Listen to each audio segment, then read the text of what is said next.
Dans le cadre de ma recherche que je mène à Séoul sur l'art coréen contemporain, je visite très souvent les expositions différentes, parfois très random, y compris qui représentent les artistes internationaux.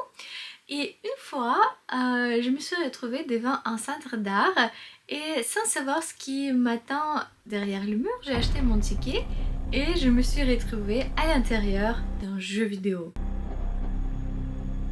Et j'ai trop hâte de vous présenter cette expérience inédite et inoubliable. Imaginez, vous entrez dans un musée et vous vous retrouvez dans un bâtiment qui est en train de se décomposer. La terre bloque l'entrée, les murs sont mis à nu, la température n'est plus contrôlée et il y a les sculptures qui semblent venir du futur, là où l'humanité a déjà peut-être disparu. Et c'est exactement ce que nous propose l'artiste Adrien Villar-Roas.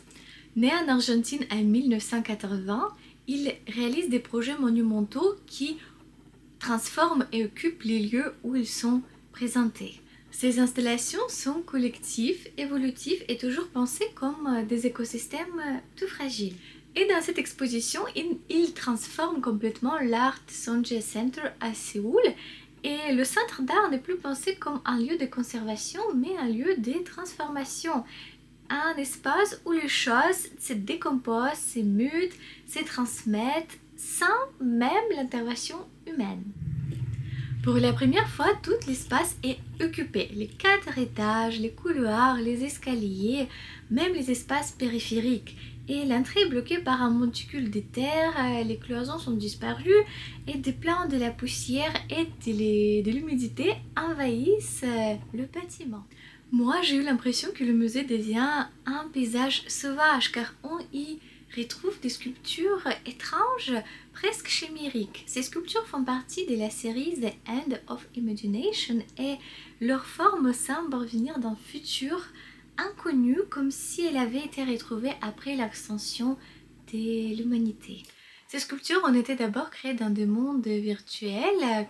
C'est un moteur que l'artiste appelle The Time Engine. Et c'est une sorte d'une simulation qui mélange l'intelligence artificielle et les moteurs des jeux vidéo et une création spéculative. Ces systèmes génèrent des univers complets avec leur forme de vie, leur architecture et leur écologie. Ensuite, l'artiste et son équipe ont matérialisé ces formes dans le monde réel en utilisant du métal, du béton, du plastique, de la terre, du verre ou encore des pièces automobiles. Chaque sculpture devient alors un hybride entre monde numérique et matière physique. Et cette machine à laver, dans un moment donné, commençait de se tourner par elle-même. Et franchement, moi, je n'avais pas envie de quitter les salles. J'étais immergée, plongée. Et ce qui m'a frappé le plus, c'est le petit feu à la fin de l'exposition, comme si c'est un feu solitaire qui calme le spectateur, participant, explorateur. Donc le spectateur participe dans cette expérience. En fait, c'est une expérience d'exposition. C'est pas juste voir, regarder, percevoir. C'est d'y être, s'immerger, plonger. Et moi, j'étais Marie exploratrice durant cette exposition. Et Villar-Roas lui-même, il explique que, je cite, j'ai créé des mondes et ces mondes créent des sculptures pour moi. Moi, je me retrouve maintenant dans le bonheur parce que j'adore faire les vidéos. Merci beaucoup, ça me donne beaucoup d'énergie. Bref, cet artiste nous pose une question extravagante. Que restera-t-il après nous et surtout, qui héritera le monde? Le titre de l'exposition, The Language of the Enemy, évoque l'idée que nous nous définissons toujours face à un autre. Hier, c'était des autres espèces humaines. Aujourd'hui, ce sont peut-être des intelligences artificielles.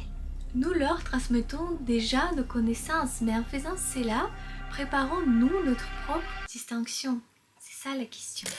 Dites-moi en commentaire ce que vous pensez de cette exposition, de ces travaux artistiques. Ça donne envie de se promener dans un jeu vidéo, vraiment. C'était super. Bref, abonnez-vous, mettez des likes, merci beaucoup et à bientôt.